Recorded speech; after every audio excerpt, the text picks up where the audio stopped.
Disapproval are prohibited. The Majority Leader is recognized.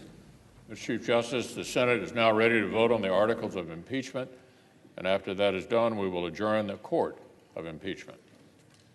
The clerk will now read the first article of impeachment. Article 1, Abuse of Power. The Constitution provides that the House of Representatives, quote, shall have the sole power of impeachment, unquote, and that the President, quote, shall be removed from office on impeachment for and conviction of treason, bribery, or other high crimes and misdemeanors, close quote. In his conduct of the office of President of the United States, and in violation of his constitutional oath faithfully to execute the office of President of the United States, and, to the best of his ability, preserve, protect, and defend the Constitution of the United States, and in violation of his constitutional duty to take care that the laws be faithfully executed, Donald J. Trump has abused the powers of the presidency in that, using the powers of his office, President Trump solicited the interference of a foreign government, Ukraine, in the 2020 United States presidential election. He did so through a scheme or course of conduct that included soliciting the government of Ukraine to publicly announce investigations that would benefit his re-election, harm the election prospects of a political opponent, and influence the 2020 United States presidential election to his advantage. President Trump also sought to pressure the government of Ukraine to take these steps by conditioning official United States government acts of significant value to Ukraine on its public announcement of the investigations. President Trump engaged in this scheme or course of conduct for corrupt purposes in pursuit of personal political benefit. In doing so, President Trump used the powers of the presidency in a manner that compromised the national security of the United States and undermined the integrity of the United States democratic process. He thus ignored and injured the interests of the nation. President Trump engaged in this scheme or course of conduct through the following means. 1. President Trump, acting both directly and through his agents within and outside the United States government, corruptly solicited the government of Ukraine to publicly announce investigations into A, political opponent, former Vice President Joseph R. Biden Jr., and B, a discredited theory promoted by Russia alleging that Ukraine, rather than Russia, interfered in the 2016 United States presidential election. 2, with the same corrupt motives, President Trump, acting both directly and through his agents within the outside of the United States government, conditioned 2 official acts on the public announcements that he had requested. A, the release of $391 million of United States taxpayer funds that Congress had appropriated on a bipartisan basis for the purpose of providing vital military and security assistance to Ukraine to oppose Russian aggression, and which President Trump had ordered suspended. And B, a head of state meeting at the White House, which the President of Ukraine sought to demonstrate continued United States support for the government of Ukraine in the face of Russian aggression. 3, faced with the public revelation of his actions, President Trump ultimately released the military and security assistance to the government of Ukraine and has persisted in openly and corruptly urging and soliciting Ukraine to undertake investigations for his personal political benefit. These actions were consistent with President Trump's previous invitations of foreign interference in United States elections. In all of this, President Trump abused the powers of the presidency by ignoring and injuring national security and other vital national interests to obtain an improper personal political benefit. He has also betrayed the nation by abusing his high office to enlist a foreign power in corrupting democratic elections. Wherefore, President Trump, by such conduct, has demonstrated that he will remain a threat to national security and the Constitution if allowed to remain in office, and has acted in a manner grossly incompatible with self-governance and the rule of law. President Trump thus warrants impeachment and trial, removal from office, and disqualification to hold and enjoy any office of honor, trust, or profit under the United States. Each senator, when his or her name is called, will stand in his or her place and vote guilty or not guilty as required by Rule 23 of the Senate Rules on Impeachment. Article 1, Section 3, Clause 6 of the Constitution regarding the vote required for conviction on impeachment provides that no person shall be convicted without the concurrence of 2/3 of the members present. The question is on the first article of impeachment, Senators, how say you? Is the respondent, Donald John Trump, guilty or not guilty?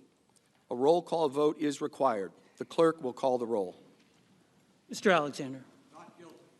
Mr. Alexander, not guilty. Ms. Baldwin. Guilty. Ms. Baldwin, guilty. Mr. Barrasso. Not guilty. Mr. Barrasso, not guilty. Mr. Bennett. Guilty. Mr. Bennett, guilty. Mrs. Blackburn. Not guilty. Mrs. Blackburn, not guilty. Mr. Blumenthal. Guilty. Mr. Blumenthal, guilty. Mr. Blunt. Not guilty. Mr. Blunt, not guilty. Mr. Booker. Guilty. Mr. Booker, guilty. Mr. Bozeman. Not guilty. Mr. Bozeman, not guilty. Mr. Braun. Not guilty. Mr. Braun, not guilty. Mr. Brown. Guilty. Mr. Brown, guilty. Mr. Burr. Not guilty. Mr. Burr, not guilty. Ms. Cantwell. Guilty. Ms. Cantwell, guilty. Mrs. Capito. Mrs. Capito, not guilty. Mr. Cardin. Mr. Cardin, guilty. Mr. Carper. Mr. Carper, guilty. Mr. Casey. Mr. Casey, guilty. Mr. Cassidy. Mr. Cassidy, not guilty. Ms. Collins. Ms. Collins, not guilty. Mr. Coons. Mr. Coons, guilty. Mr. Cornyn. Mr. Cornyn, not guilty. Ms. Cortez Masto. Ms. Cortez Masto, guilty. Mr. Cotton. Not guilty. Mr. Cotton, not guilty. Mr. Kramer. Not guilty. Mr. Kramer, not guilty. Mr. Crapo. Mr. Crapo, not guilty. Mr. Cruz. Mr. Cruz, not guilty. Mr. Daines. Mr. Daines, not guilty. Ms. Duckworth. Ms. Duckworth, guilty. Mr. Durbin. Mr. Durbin, guilty. Mr. Enzi. Mr. Enzi, not guilty. Ms. Ernst. Ms. Ernst, not guilty. Mrs. Feinstein. Mrs. Feinstein, guilty. Mrs. Fisher. Mrs. Fisher, not guilty. Mr. Gardner. Mr. Gardner, not guilty. Mrs. Gillibrand. Mrs. Gillibrand, guilty. Mr. Graham. Mr. Graham, not guilty. Mr. Grassley. Mr. Grassley, not guilty. Ms. Harris. Ms. Harris, guilty. Ms. Hassan.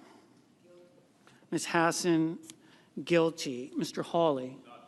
Mr. Hawley, not guilty. Mr. Heinrich. Mr. Heinrich, guilty. Ms. Hirono. Ms. Hirono, guilty. Mr. Hoven.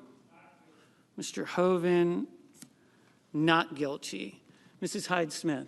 Not guilty. Mrs. Hyde-Smith, not guilty. Mr. Inhofe.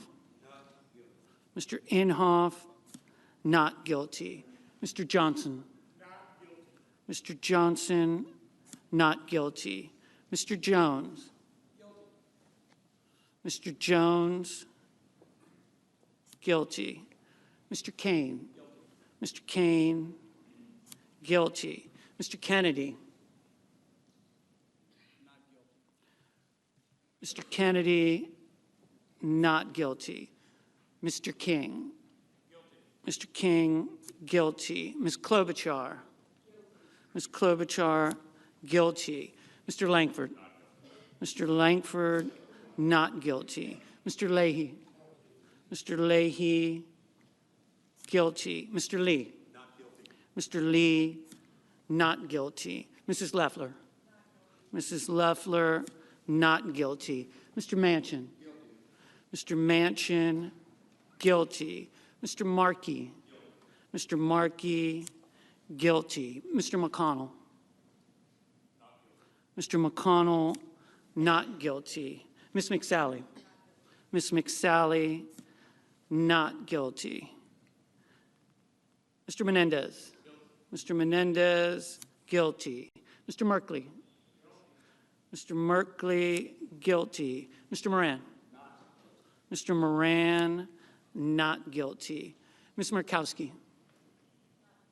Ms. Murkowski, not guilty. Mr. Murphy. Mr. Murphy, guilty. Mrs. Murray. Mrs. Murray, guilty. Mr. Paul. Mr. Paul, not guilty. Mr. Perdue. Mr. Perdue, not guilty. Mr. Peters. Mr. Peters, guilty. Mr. Portman. Mr. Portman, not guilty. Mr. Reed. Mr. Reed, guilty. Mr. Risch. Mr. Risch, not guilty. Mr. Roberts. Mr. Roberts, not guilty. Mr. Romney. Mr. Romney, guilty. Ms. Rosen. Ms. Rosen, guilty. Mr. Rounds. Mr. Rounds, not guilty. Mr. Rubio. Mr. Rubio, not guilty. Mr. Sanders. Mr. Sanders, guilty. Mr. Sass. Mr. Sass, not guilty. Mr. Schatz. Mr. Schatz, guilty. Mr. Schumer. Mr. Schumer, guilty. Mr. Scott of Florida. Mr. Scott of Florida, not guilty. Mr. Scott of South Carolina. Mr. Scott of South Carolina, not guilty. Mrs. Shaheen. Mrs. Shaheen, guilty. Mr. Shelby. Mr. Shelby, not guilty. Ms. Sinema. Ms. Sinema, guilty. Ms. Smith. Ms. Smith, guilty. Ms. Stabenow. Ms. Stabenow, guilty. Mr. Sullivan. Mr. Sullivan, not guilty. Mr. Tester. Mr. Tester, guilty. Mr. Thune. Mr. Thune, not guilty. Mr. Tillis. Mr. Tillis, not guilty. Mr. Toomey. Mr. Toomey, not guilty. Mr. Udall. Mr. Udall, guilty. Mr. Van Hollen. Mr. Van Hollen, guilty. Mr. Warner. Mr. Warner, guilty. Ms. Warren. Ms. Warren, guilty. Mr. Whitehouse. Mr. Whitehouse, guilty. Mr. Wicker. Mr. Wicker, not guilty. Mr. Wyden. Mr. Wyden, guilty. Mr. Young. Mr. Young, not guilty.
In this article of impeachment, 48 senators have pronounced Donald John Trump, President of the United States, guilty as charged. 52 senators have pronounced him not guilty as charged. Two-thirds of the senators present not having pronounced him guilty, the Senate adjudges that the respondent, Donald John Trump, President of the United States, is not guilty as charged in the first article of impeachment. The clerk will read the second article of impeachment.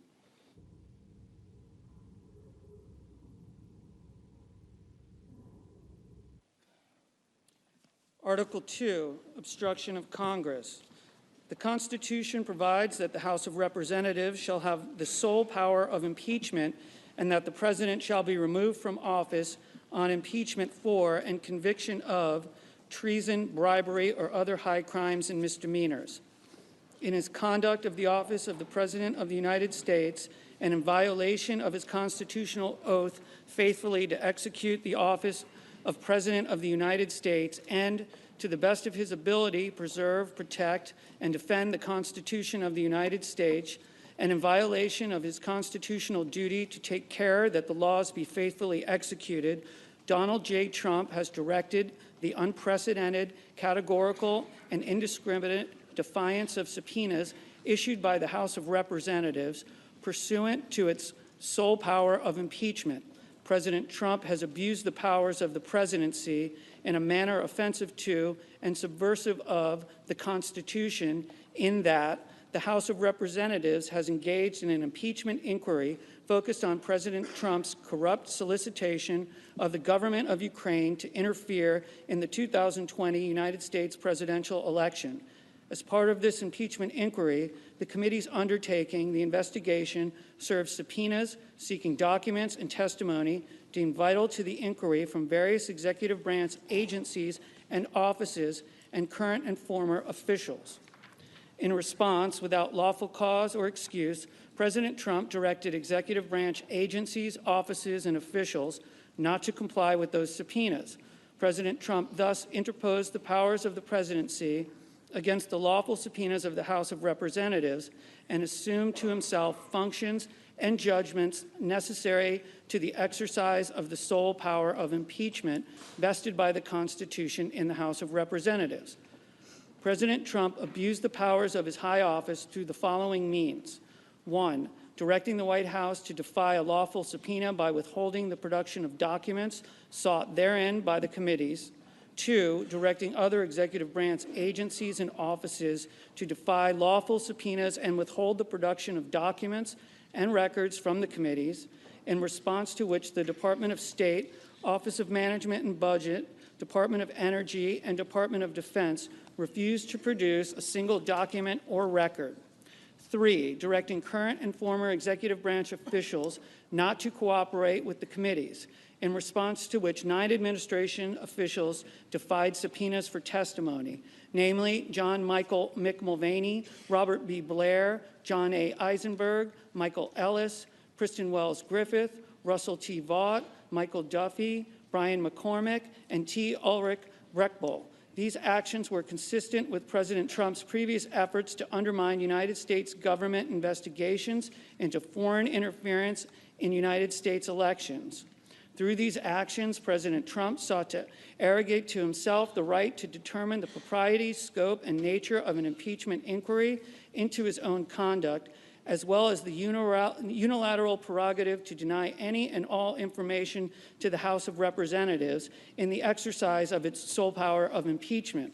In the history of the Republic, no president has ever ordered the complete defiance of an impeachment inquiry or sought to obstruct and impede so comprehensively the ability of the House of Representatives to investigate high crimes and misdemeanors. This abuse of office served to cover up the president's own repeated misconduct and to seize and control the power of impeachment, and thus to nullify a vital constitutional safeguard vested solely in the House of Representatives.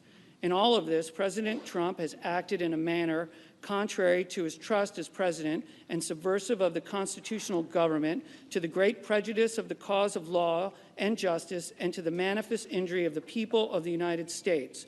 Wherefore, President Trump, by such conduct, has demonstrated that he will remain a threat to the Constitution if allowed to remain in office, and has acted in a manner grossly incompatible with self-governance and the rule of law. President Trump thus warrants impeachment and trial, removal from office, and disqualification to hold and enjoy any office of honor, trust, or profit under the United States. The question is on the second article of impeachment. Senators, how say you? Is the respondent, Donald John Trump, guilty or not guilty? The clerk will call the roll. Mr. Alexander. Not guilty. Not guilty. Ms. Baldwin. Guilty. Mr. Barrasso. Not guilty. Mr. Bennett. Guilty. Mrs. Blackburn. Not guilty. Mr. Blumenthal. Guilty. Mr. Blunt. Not guilty. Mr. Booker. Guilty. Mr. Bozeman. Not guilty. Mr. Braun. Not guilty. Mr. Brown. Guilty. Mr. Burr. Not guilty. Ms. Cantwell. Guilty. Mrs. Capito. Not guilty. Mr. Cardin. Guilty. Mr. Carper. Guilty. Mr. Casey. Guilty. Mr. Cassidy. Not guilty. Ms. Collins. Not guilty. Mr. Coons. Guilty. Mr. Cornyn. Not guilty. Ms. Cortez Masto. Guilty. Mr. Cotton. Not guilty. Mr. Kramer. Not guilty. Mr. Crapo. Not guilty. Mr. Cruz. Not guilty. Mr. Daines. Not guilty. Ms. Duckworth. Guilty. Mr. Durbin. Guilty. Mr. Enzi. Not guilty. Ms. Ernst. Not guilty. Mrs. Feinstein. Guilty. Mrs. Fisher. Not guilty. Mr. Gardner. Not guilty. Mrs. Gillibrand. Guilty. Mr. Graham. Not guilty. Mr. Grassley. Not guilty. Ms. Harris. Guilty. Ms. Hassan. Guilty. Mr. Hawley. Not guilty. Mr. Heinrich. Guilty. Ms. Hirono. Guilty. Mr. Hoven. Not guilty. Mrs. Hyde-Smith. Not guilty. Not guilty. Mr. Inhofe. Not guilty. Mr. Johnson. Not guilty. Mr. Jones. Guilty. Mr. Kane. Guilty. Mr. Kennedy. Not guilty. Mr. King. Guilty. Ms. Klobuchar. Guilty. Mr. Langford. Not guilty. Mr. Leahy. Guilty. Mr. Lee. Not guilty. Not guilty. Mrs. Loeffler. Not guilty. Mr. Manchin. Guilty. Mr. Markey. Guilty. Mr. McConnell. Not guilty. Ms. McSally. Not guilty. Mr. Menendez. Guilty. Mr. Merkley. Guilty. Mr. Moran. Not guilty. Ms. Murkowski. Not guilty. Mr. Murphy. Guilty. Mrs. Murray. Guilty. Mr. Paul. Not guilty. Not guilty. Mr. Perdue. Not guilty. Mr. Peters. Guilty. Mr. Portman. Not guilty. Mr. Reed? Guilty. Mr. Risch? Not guilty. Mr. Roberts? Not guilty. Mr. Romney? Not guilty. Ms. Rosen? Guilty. Mr. Rounds? Not guilty. Mr. Rubio? Not guilty. Mr. Sanders? Guilty. Mr. Sass? Not guilty. Mr. Schatz? Guilty. Mr. Schumer? Guilty. Mr. Scott of Florida? Not guilty. Mr. Scott of South Carolina? Not guilty. Mrs. Shaheen? Guilty. Mr. Shelby? Not guilty. Ms. Sinema? Guilty. Ms. Smith? Guilty. Ms. Stabenow? Guilty. Mr. Sullivan? Not guilty. Mr. Tester? Guilty. Mr. Thune? Not guilty. Mr. Tillis? Not guilty. Mr. Toomey? Not guilty. Mr. Udall? Guilty. Mr. Van Hollen? Guilty. Mr. Warner? Guilty. Ms. Warren?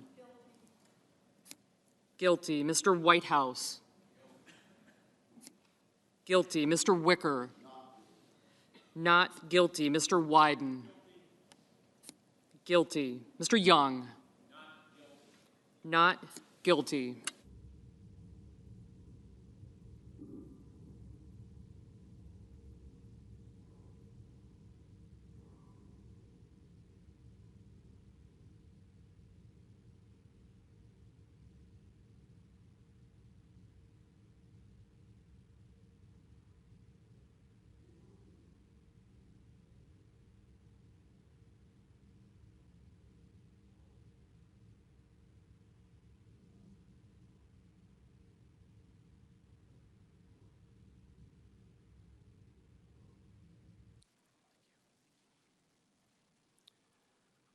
On this article of impeachment, 47 senators have pronounced Donald John Trump, President of the United States, guilty as charged.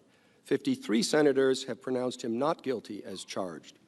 2/3 of the senators present not having pronounced him guilty, the Senate adjudges that respondent Donald John Trump, President of the United States, is not guilty as charged in the second article of impeachment. The presiding officer directs judgment to be entered in accordance with the judgment of the Senate as follows. The Senate, having tried Donald John Trump, President of the United States, upon 2 articles of impeachment exhibited against him by the House of Representatives, and 2/3 of the senators present not having found him guilty of the charges contained therein, it is therefore ordered and adjudged that the said Donald John Trump be, and he is hereby, acquitted of the charges in said articles. Mr. Chief Justice, The Majority Leader is recognized. I send an order to the desk. The clerk will report.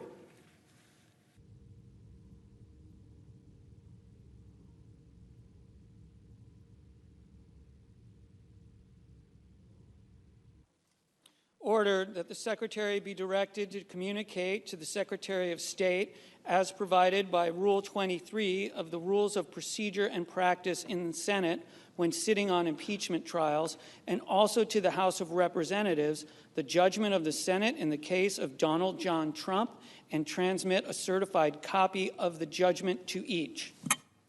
Without objection, the order will be entered. Mr. Chief Justice, The Majority Leader is recognized. before this process fully concludes, I want to very quickly acknowledge a few of the people who helped the Senate fulfill our duty these past weeks. First and foremost, I know my colleagues join me in thanking Chief Justice Roberts for presiding over the Senate trial with a clear head, steady hand, and the forbearance that this rare occasion demands.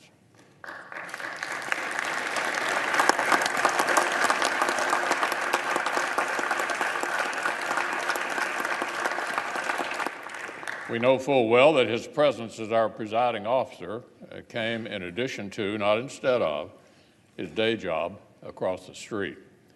So the Senate thanks the Chief Justice and his staff who helped him perform this unique role. Like his predecessor, Chief Justice Rehnquist, the Senate will be awarding Chief Justice Roberts the Golden Gavel. To commemorate his time presiding over this body, we typically award this to new senators after about 100 hours in the chair, but I think we can agree the Chief Justice has put in his due and then some.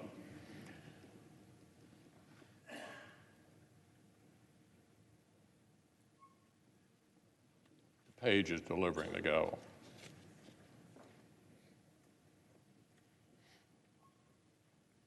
Thank you very much.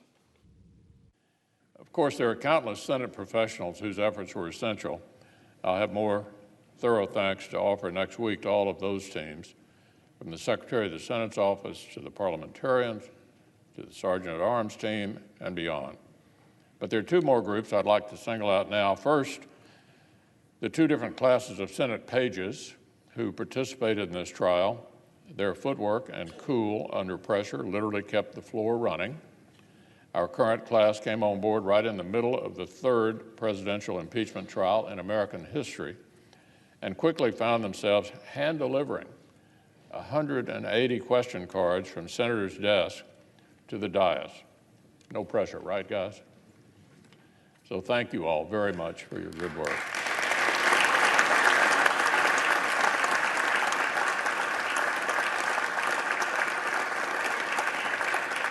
And second, the fine men and women of the Capitol Police. We know that the safety of our democracy literally rests in their hands every single day, but the heightened measures surrounding the trial meant even more hours and even more work and even more vigilance. Thank you all very much for your service to this body and to the country.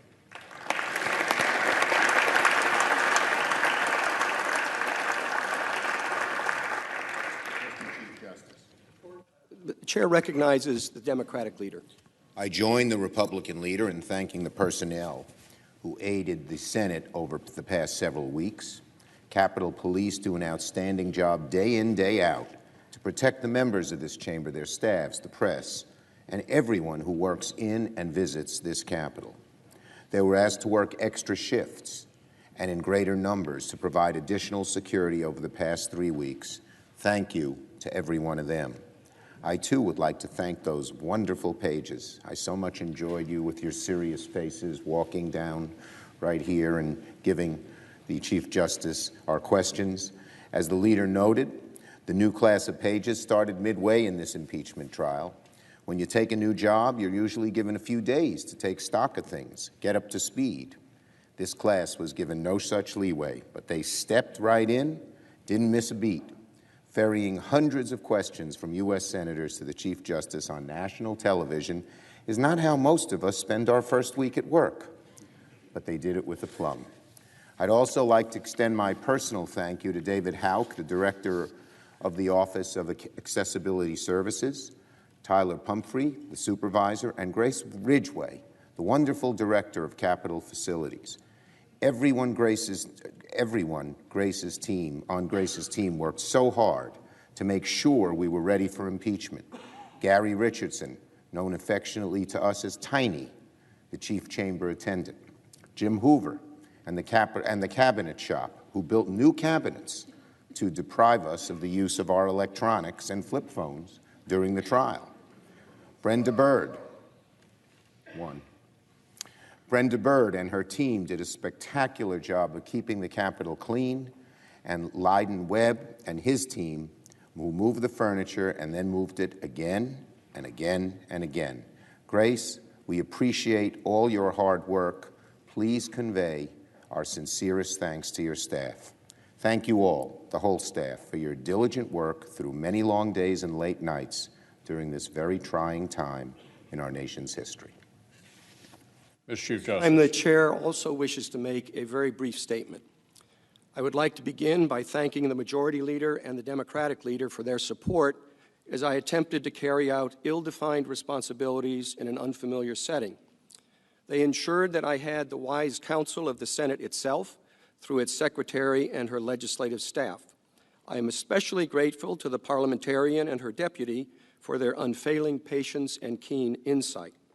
I am likewise grateful to the Sergeant-at-Arms and his staff for the assistance and many courtesies that they extended during my period of required residency. And thank you all for making my presence here as comfortable as possible. As I depart the chamber, I do so with an invitation to visit the court.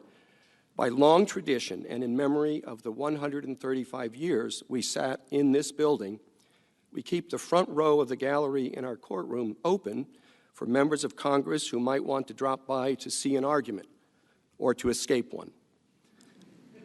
I also depart with sincere good wishes as we carry out our common commitment to the Constitution through the distinct roles assigned to us by that charter. You have been generous hosts, and I look forward to seeing you again under happier circumstances. The chair recognizes the majority leader. I move that the Senate, sitting as a court of impeachment on the articles against Donald John Trump, adjourn, sine die. Without objection, the motion is agreed to. The Senate, sitting as a court of impeachment, stands adjourned, sine die.